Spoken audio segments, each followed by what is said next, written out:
Hello, and welcome to Factor Cap.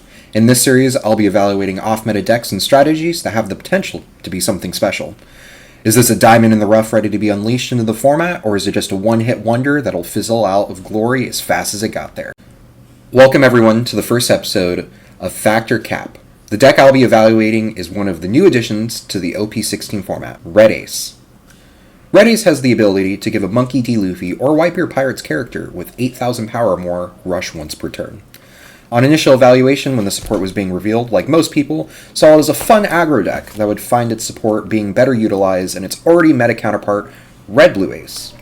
But to roll out the format, Ace has taken 3 impressive tops: one top 32 regional by OPA, a top 8 treasure cup by Avatar 420, and a 3rd place treasure cup by Long. With 3 solid results for the deck, were we all wrong about its viability? That's what I'm here to evaluate. To start, let's go over some of the new additions to the OP16 for the deck. To start, the man himself, Edward Newgate. He is an 8-cost, 10k power character. During your turn, your leader gains 2k power and double attack, and on play reveal 2 characters with 8k power to give minus 6k power to an opponent's character. On first glance, this card comes off as a crazy powerful card that can kill threats, gain rush via your leader's ability, and give your leader a strong aggressive push as well. My largest complaint with this card is that it actually has 10k power. You see, there is a constant theme in the deck by revealing a character with 8,000 power. Given that you find yourself in a lot of situations where this card provides anti-synergy with the rest of the cards in your deck, I don't know why they didn't do something like Purple and L, where in your hand it's an 8k, but after playing it, it gains the permanent 2k boost. Next is Vista. This is a 6-cost 8k power character that on play, reveal a card with 8k power from your hand to draw a card. And on attack, Dawn X1, you can KO 2 characters with 2,000 base power or less. This is easily one of, if not the best card in the deck. Drawing cards in aggro strategies is always going to be something that is highly valued, but the KO ability is actually way stronger than I imagined in the current meta. Against Green-Blue Luffy, you're able to KO Bon Clay, Mr. 1, and even the 1-drop Luffy Searcher. Against Yellow Blackbeard, you're able to preemptively KO the Chump Blockers and the Lafayette Searcher. Against Nell, you can KO the little guys on the board to help manage their board presence. Against Yamato, you can KO the free blockers they get and prevent them from setting up the Momo play for a later turn. I had no idea going into this deck how powerful this card was going to end up being, but truly is the all-star of the deck. Speaking of all-stars, for the deck, we have the new Luffy card. He's a 4-cost, 6k power character that says, on opponent's attack, you can discard a card with 8,000 power to make himself and your leader 7k power for the turn. And if your leader is Ace and have 6 Dawn or more, you can play him for 2 Dawn. This card is amazing. The ability makes yourself a 7k leader is such an essential ability, especially against the other aggressive decks like Yamato and Green-Blue Luffy in the format. Having this card versus not having this card is almost a match-up determinative card. And being able to play this card for 2 is also insane. He doesn't have 8k power, but if you just give him 2 Dawn, you're able to still give him Rush. So for 4 Dawn, you have a character swinging for 8k Rush and have the rest of your Dawn to do whatever else you want for the turn. Now with that, let me show you my current list of the deck. 1 Roger, to help clean up games and find win conditions against large blocker decks like Blackbeard and Ace. 2 EBO4 Zoro, he's a card that's hard not to find space for in any red deck overall and is just an amazing card. 4 Vista, 4 of the new 5-cost Ace.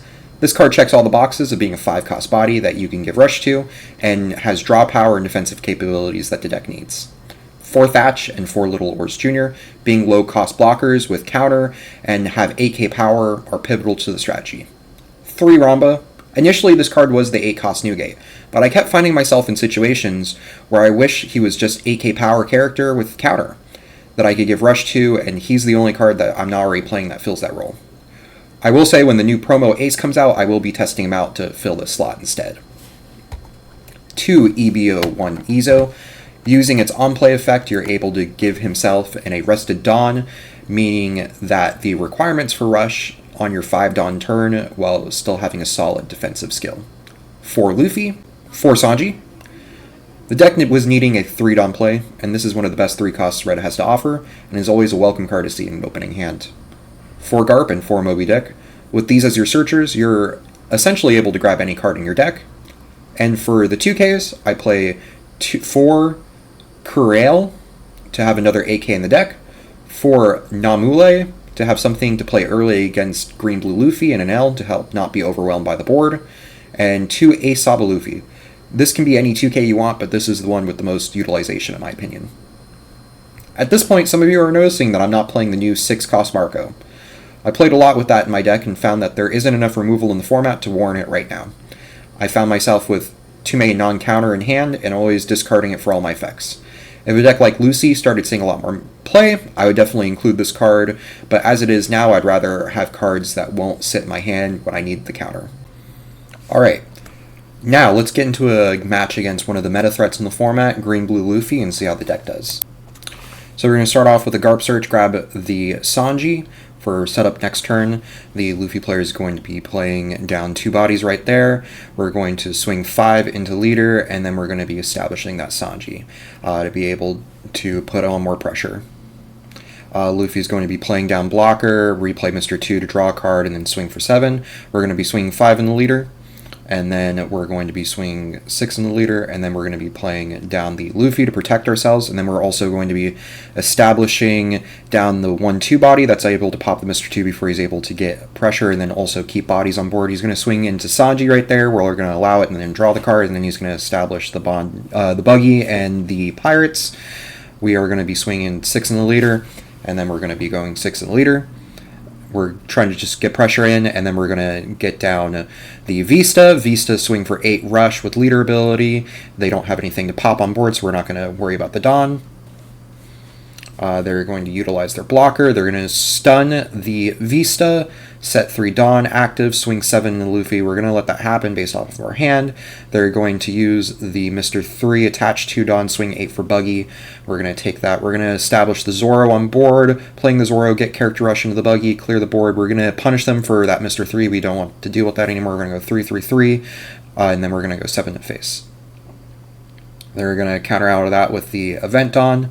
They are going to go 5. They're going to try clearing out the board. We're going to let that happen. We don't really care. They're going to freeze the Vista, swing 10 in the Zoro. We are not going to let that happen. We're going to counter out for a 2K.